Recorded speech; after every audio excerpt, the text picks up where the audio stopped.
நான் இன்றைக்கி பார்க்க போகிறது வந்து திருப்தி சோஷியல் கேஃபே.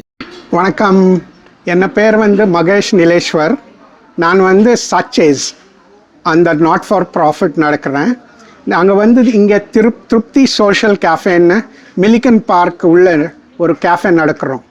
அந்த கேஃபேயோட பர்பஸ் என்னன்னா, நாங்கள் வந்து நீங்கள் வந்து எதானா சாய் காஃபி எதான ஐட்டம் வாங்கினீங்கன்னா அந்த ப்ராஃபிட்லேருந்து நாங்கள் சீனியர்ஸ்க்காக ஃப்ரீ சாப்பாடு போட்டு தரோம்.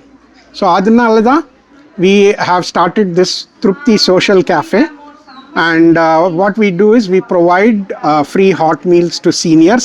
இன்னைக்கு பார்க்கலாம், நீங்கள் இங்கே ரொம்ப சீனியர்ஸ் வந்திருந்தாங்க, அவங்க எல்லாம் சாப்பிட்டுட்டு இப்போ வீட்டுக்கு போகிறாங்க. ஸோ அவங்க வந்து இன்னைக்கு நாங்கள் வந்து இட்லி, வடை, சாம்பார், சட்னி அது கொடுத்துருக்கோம். ஸோ நாங்கள் வந்து கல்ச்சர்னால தான் நாங்கள் வந்து உங்களுக்கு என்ன பிடிக்கிறதோ அது நாங்கள் பண்ணி சேவை பண்ணுறோம். இது வந்து ஒரு ஃப்ரீ சேவை, ஃப்ரீ ஹாட் மீல்ஸ் ப்ரோக்ராம். நீங்கள் வந்து எதான டொனேஷன் கொடுக்கணுன்னா டொனேஷன் கொடுக்கலாம். donations@sachets.com இல்லைன்னா 416-835-9885 இந்த நம்பரில் எனக்கு ஃபோன் பண்ணலாம். நாங்கள் வந்து உங்ககிட்ட பேசி எதான ப்ரோக்ராம் இருந்தால் அதுக்கு நாங்கள் ஃபுட் தருவோம். Thank you very much.